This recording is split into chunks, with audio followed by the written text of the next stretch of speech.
की शांति को मेंटेन करने में यदि 75% हिस्सा है वो माताओं का हिस्सा है। और माताएं क्या करती है, पहले तो आपने 1-2 बच्चे हैं परिवार में, भाई कुल मिला के आज की तारीख में बड़ी समस्या ये है कि 28-30 साल से पहले शादी नहीं होती है, बहुत कम। हालांकि यहाँ मुझे लगता है कि अभी भी ठीक ठाक एज में शादियाँ कर रहे हैं, ऐसा सबको देखने से समझ में आता है, तो अच्छा है, इस परंपरा को जारी रखें। लेकिन जनरल पूरे समाज में आज की तारीख में समस्या ये है, 28-30 साल से पहले बच्ची की शादी नहीं करते, 30 साल से पहले लड़के की शादी नहीं करते, और शादी करने के 2-3 साल बाद तक वो कोई चाइल्ड कंसीव नहीं करते, और कंसीव करते हैं तो एक के बाद में उनको लगता है कि इस एक को संभालना भी बहुत भारी, और उस एक ही बच्चे को या अधिकतम कोई परिवार का बहुत दबाव है, तो जिनके 2 बच्चे जिन्होंने कंसीव किए हैं उनका पूरा जीवन उस बच्चे में वो सब कराने के लिए उसको हम तैयार करते हैं जो हम नहीं कर पाए। मुझे लगता है बच्चों को पालने में हम अपने फ्रस्ट्रेशन को बच्चों में नहीं निकालें। मैं डॉक्टर नहीं बन पाया इसलिए मुझे इसको डॉक्टर बनाना है, मैं इंजीनियर नहीं बन पाया इसलिए मुझे इसको इंजीनियर बनाना है, मैं क्रिकेटर नहीं बन पाया इसलिए इसको मुझे क्रिकेटर बनाना है, मैं पिक्चर का हीरो नहीं बन पाया इसलिए मुझे हीरो भी बनाना है। अरे भाई बच्चा तो एक है, उसके कितने आपने जैसे भगवान के विराट स्वरूप के दर्शन में कि ये भी मैं हूँ, वो भी मैं हूँ, वो भी मैं हूँ, आप अपने एक ही बच्चे को इतने सारे रूप में उसको ग्रो करने का प्रयास करती है कि वो बच्चा सही दिशा में आगे ग्रो ही नहीं हो पाता। इसके लिए हमने समाज में एक कार्यक्रम तय किया, अपनी भावी पीढ़ी को जीनियस कैसे बनाए। ये एक अपना पूरा कार्यक्रम है जो यहाँ महाराष्ट्र में आभा काबरा करती है, और अपने अखिल भारतीय स्तर पर रमेश परतानी जी के माध्यम से हम वो कार्यक्रम कराते हैं। आप में से कितने लोग उस कार्यक्रम में जुड़े, कितने दंपति उस कार्यक्रम को जुड़ करके आपको ये तय करना पड़ेगा कि आपके बच्चे को किस दिशा में हमको आगे बढ़ाना है। यदि ये हम तय नहीं कर पाए तो पूरा परिवार हमेशा डिस्टर्ब रहता है। मैं तो मेरे खुद के परिवार में देखता हूँ, बच्चा स्कूल से आता है, वो कुछ खाता नहीं है, उससे पहले उसकी स्विमिंग क्लास होती है, स्विमिंग से आता है जब तक ड्राइवर उसको स्केटिंग में छोड़ने जाता है, वहाँ से आता है तब वो ओबेकस की क्लास में जाता है, ओबेकस की क्लास में आता है जितने उसका ट्यूशन वाला आ जाता है, ट्यूशन वाला आता है जब तक शाम को कहीं जाना होता है तो वो कहता है आज मेरे पास टाइम नहीं है, होमवर्क कितना है। बच्चे के साथ बात करना, बच्चा मतलब कितना 5 साल 10 साल के बच्चे के साथ में आपको 1 घंटा बैठकर बात करने का परिवार के बड़े लोगों को समय इसलिए नहीं है कि उसका पूरा शेड्यूल फिक्स है। और फिक्स किसने किया? उसके स्कूल ने नहीं किया, उसकी डिमांड पर नहीं हुआ फिक्स। हमने अपने फ्रस्ट्रेशन को दूर करने के लिए हम चाहते हैं वो सबसे अच्छा एथलीट बने, वो सबसे अच्छा स्केटिंग करे, वो सबसे अच्छा क्रिकेटर बने, वो सबसे अच्छा स्विमिंग करे। ये सारी हमारी इच्छाओं की पूर्ति हम जो बच्चों के माध्यम से करा रहे हैं, ये परिवार में डिस्टर्बेंस का बहुत बड़ा कारण है। इसके लिए आपको आभा काबरे जैसे और रमेश परतानी जी जैसे हमारे इन लोगों के शिविर को अटेंड करना चाहिए, ये मैं जरूर आपको निवेदन करना चाहता हूँ। 2 बार शिविर हुए, कितने बच्चे एनरोल हुए? अगर सारे लोग एनरोल हुए, मैं ये भी आपसे जानना चाहूँगा उसका फीडबैक आपका क्या है, कि भाई आपको उसका कोई लाभ मिल रहा है, आपको कोई लाभ लगता है। उसका कारण है ये तो डेफिनेटली पक्का है, जब आप नंबर 1 जिला सभा है, आपने कार्यक्रम तो सब किए ही है, लेकिन मुझे उन कार्यक्रमों का फीडबैक चाहिए। फीडबैक का अर्थ ये केवल वो जैसे अपने होता है ना कि साहब ये इसलिए करना है, ये संकल्प के साथ ये पंडित जी का कहा हुआ है, केवल बड़ी उतारने के लिए उस काम को नहीं करना। मुझे उसका एंड रिजल्ट चाहिए कि उस कार्यक्रम की हमारे को, क्योंकि आखिर ठीक जिला सभाएं यदि हमको ठीक फीडबैक देगी तभी तो हमको पता चलेगा कि इस कार्यक्रम को आगे चला पाएंगे कि नहीं चला पाएंगे। सर्वाइकल वैक्सीनेशन कैंप के लिए भी हमने आग्रह किया, मेरे ख्याल से अभी है आपके यहाँ, बहुत खुशी की बात है।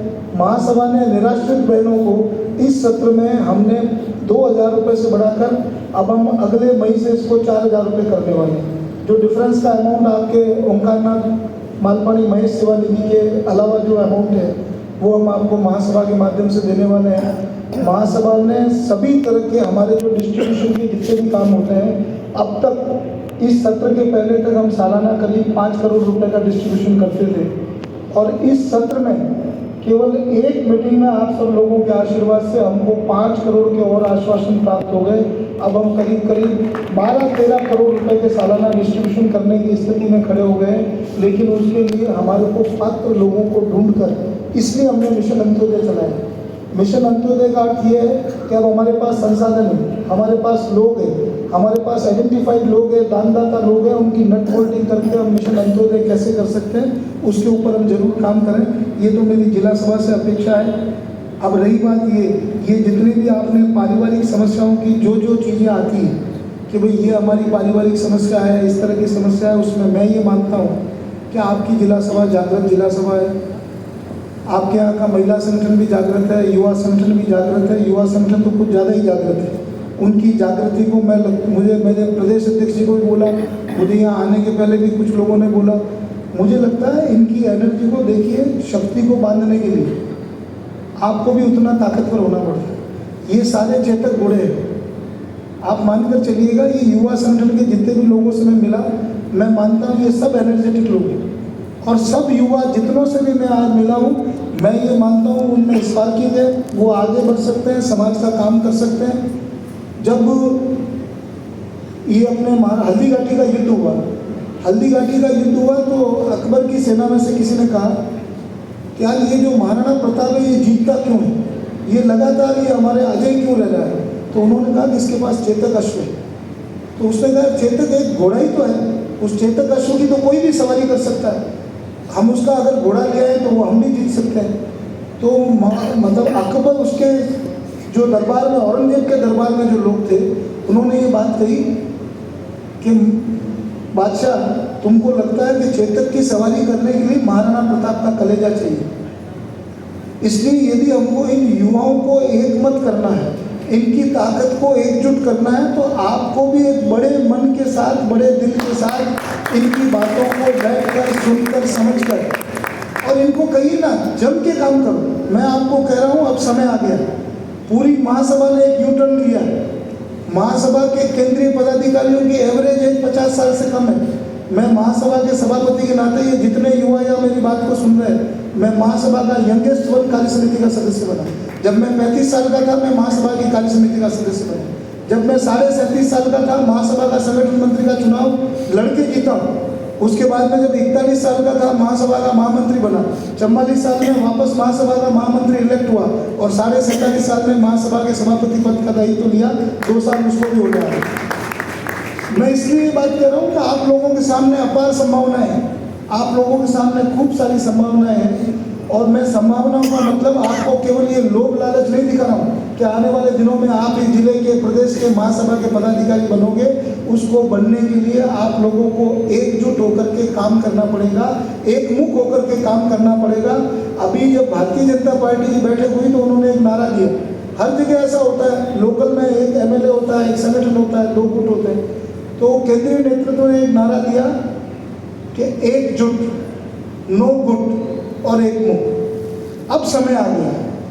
आपकी इतनी छोटी सी ये तालुका सभा है, इसमें यदि एकजुटता का हम संदेश नहीं दे पाएंगे तो आप ये मान के चलिए, जब मेरे जैसे बाहर से आने वाले व्यक्ति को भी ये चीज़ समझ में आती है कि यहाँ कहीं न कहीं कुछ, कई बार क्या होता है कि परिवार में बारात आती है तो हमारे जो फूफा जी, काका जी इधर उधर दौड़ जाते हैं, तो हम कहते हैं हमारा थोड़ा आके गौड़ा आई जगह आपने मिला दे। ये सिस्टम क्यों बना है? तो इतना तो हमको भी समझ में आता है कि कहीं न कहीं कोई विषय है जिस विषय को आप लोगों ने एड्रेस करके उसको समाप्त करना चाहिए। और मैं उन युवाओं को भी आह्वान कर रहा हूँ कि अगली बार यदि मुझे बुलाना है और ये बाइक रैली निकालनी है तो अगली बार मुझे ये नहीं नज़र आना चाहिए कि यहाँ 2 नाम बोलने पड़ेंगे या 3 नाम बोलने पड़ेंगे। मैं इसका अभ्यस्त भी नहीं हूँ और इस बात पर विश्वास भी नहीं करता। और दूसरी चीज, यहाँ की जितनी भी मातृशक्ति है, इनको व्यापार के दृष्टिकोण से, क्योंकि हमारे जितने भी ये सीनियर मोस्ट लोग विराजे हुए हैं, देखिए हमारा महाराष्ट्र में हम सबसे पहले आए और सबसे पहले आने के साथ साथ में हमने अभी तक मारवाड़ के रीति रिवाज, परंपराएं, पद्धति उनमें ही उलझ कर रहे थे। इसका अर्थ ये नहीं है कि भाई मैं रीति रिवाज, परंपरा, पद्धति के खिलाफ, लेकिन मुझे लगता है आने वाली समय की आठ को पहचानते हुए हमको रीति रिवाज कैसे बनते हैं। आप इतनी सारी माताएं मैंने यहाँ विराजी हुई हैं, हमको लगता है कि भाई फला चीज़ करने से ही हमारे को मोक्ष की प्राप्ति होगी, फला चीज़ करने से ही हमारी इस चीज़ की प्राप्ति होगी। जो हमारे पुरुष वर्ग में बैठे हैं, आज मैं कहाँ गया था, मैं भूल गया, उन्होंने कहा साहब इधर मुँह करें, वो दिशा ठीक नहीं।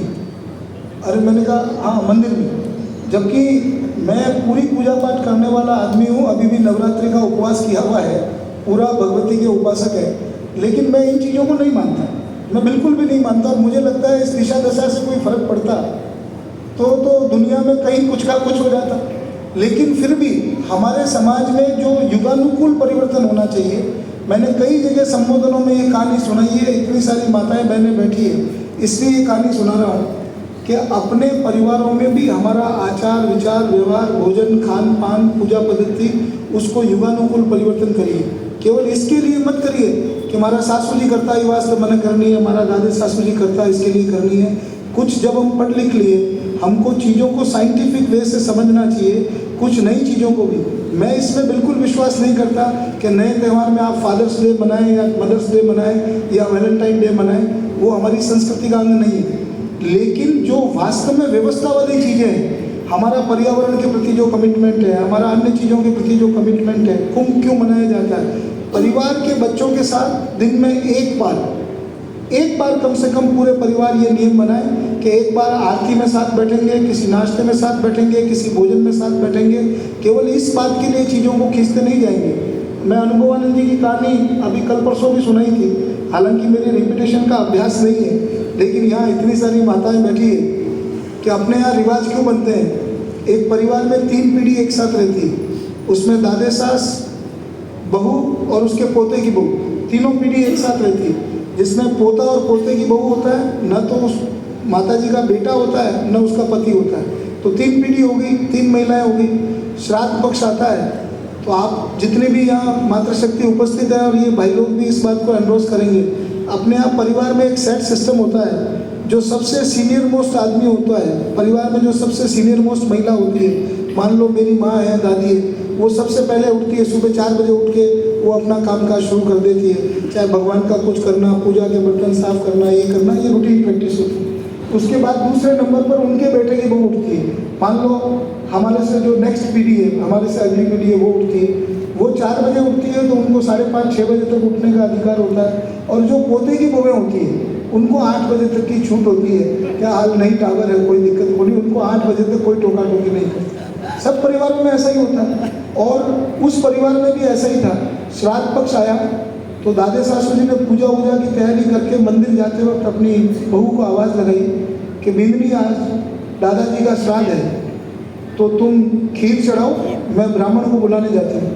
क्यों, अपने मारवाड़ियों में ये रिवाज है, श्राद्ध होता है तो भाई सुबह 9-10 बजे जिमाना है, कागुल जल्दी निकालनी है कि भैसा ने भूख बहुत जल्दी लगती है। भैसा को रहते रहते तो टाइम पे जिमाया नहीं जिमाया, लेकिन ब्राह्मण को समय पे जिमाना हमारा बहुत आवश्यक है।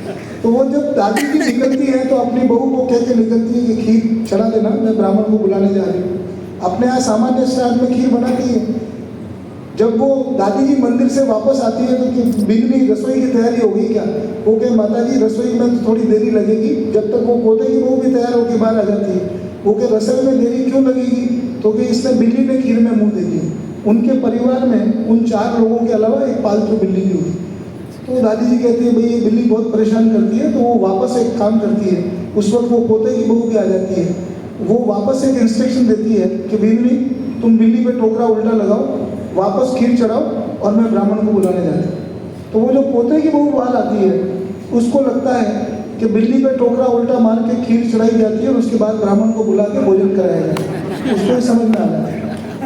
दूसरे साल वो दादी साहब जिंदे रहते हैं। वो दादी साहब अपने बहू को प्रिकॉशन, क्योंकि एक बार कहीं खड्डे में पाँव चला जाए तो दूसरी बार वो आदमी कहता है ध्यान रख जो आगे खाड़ो है। तो वो दादी पहले ही अपनी बहू को इंस्ट्रक्शन देती है कि बिल्ली तुम बिल्ली पे टोकरा उल्टा मार के खीर चढ़ा दो, मैं ब्राह्मण को बुलाने जाती हूँ। तो वो जो पोते की बहू देखती है कि पिछली बार भी ये हुआ, इस बार भी ये हुआ, 2 साल हो जाता है, तीसरे साल दादी जी भगवान को प्यारे हो जाते हैं। तो पीछे वो बहू और बेटे की बहू, तो अब उनका जिम्मेवारी हो गई। जब बड़ी सास मतलब दादे सास चली गई तो उसकी सास की जिम्मेदारी है। वो अपने बेटे की बहू को आवाज़ लगाती है कि बिंदनी आज श्राद्ध है और मैं ब्राह्मण को बुलाने जा रही हूँ, दादी सा है नहीं, मेरी जिम्मेदारी है, तुम बिल्ली पे टोकरा उल्टा मार के और खीर चढ़ा देना, मैं ब्राह्मण को बुला कर आती। जो संजोग कोइंसिडेंटली अनफॉर्चुनेटली वो सासू भी उसी साल में देवलोक हो जाती। वो 3-4 साल ये क्रम चलता है। पीछे वो हमारे युवा संगठन के युवाओं की तरह वो युवा और उसकी बहू 2 ही बसते हैं तोता मैना। तो उनको ना तो ये समझ में आता है कि रीति क्या है, रिवाज क्या है। वो लड़का अपनी वाइफ को पूछता है कि भाई तुमने कुछ रीति रिवाज सीखे कि नहीं सीखे? मेरी माँ से, मेरी दादी से, आज श्राद्ध है मेरे दादाजी का। तो वो कहती है अब अपने को श्राद्ध करने की जरूरत नहीं है। तो कि क्यों? इन बिटवीन उसकी माँ की डेथ के बाद उनके घर में बिल्ली भी मर जाती है। बिल्ली की भी अपनी एक उम्र होती है, 10-12 साल से ज़्यादा बिल्ली जीती नहीं। तो वो कभी हम श्राद्ध तो करेंगे ना, मेरे पिताजी का श्राद्ध है, मेरे दादाजी का श्राद्ध है, ये हमारा पितृ ऋण है। वो कि ये ऋण जब चुका पाओगे जब तुम पहले बिल्ली लाओगे। अगर घर में बिल्ली नहीं होगी तो हम बिल्ली पे टोकरा उल्टा मारेंगे, खीर चढ़ाएंगे, तभी तो ब्राह्मण को बुलाएंगे, नहीं तो हम कैसे बुलाएंगे। ये रिवाज, स्वामी जी कहते हैं कि रिवाजों का निर्माण कैसे होता है। हमको क्या लगता है कि दाएं घूमने से कि साहब मांगे वो, मुझे लगता है इन सब चीज़ों से बाहर निकलने की आवश्यकता है। समय इतना तेजी से बदल गया है, हम इस बदले हुए समय में हमारे परिवार में जो ये जनरेशन गैप है, इस जनरेशन गैप को दूर करने में आप लोगों को भी अपने विचारों में परिवर्तन करना पड़ेगा, महिलाओं को अपने विचारों में परिवर्तन करना पड़ेगा, युवाओं को अपने विचार में ये परिवर्तन करना पड़ेगा। आप लोगों को ये तय करना पड़ेगा कि आखिर हमारे संस्कारों के लिए, हमारी संस्कृति के लिए हमको काम करना है कि नहीं करना। यदि नहीं करना है, आप फ्री फ्लो, कोई दिक्कत नहीं है, कोई रोक टोक नहीं है। और यदि करना है तो मैं आपको निश्चित रूप से कह सकता हूँ, किसी चीज़ को संकल्प के साथ लेकर के आप आगे बढ़ें, परिवारों की व्यवस्थाओं को ठीक करें। निश्चित रूप से महासभा के सारे कार्यक्रमों के माध्यम से आपका, आपके परिवार के उत्थान के लिए, अपलिफ्टमेंट के लिए हम कटिबद्ध हैं, प्रतिबद्ध हैं और आपकी सेवा में हाजिर हैं। यहाँ आकर आप सब लोगों के इस आतिथ्य को देखकर मैं अभिभूत हूँ।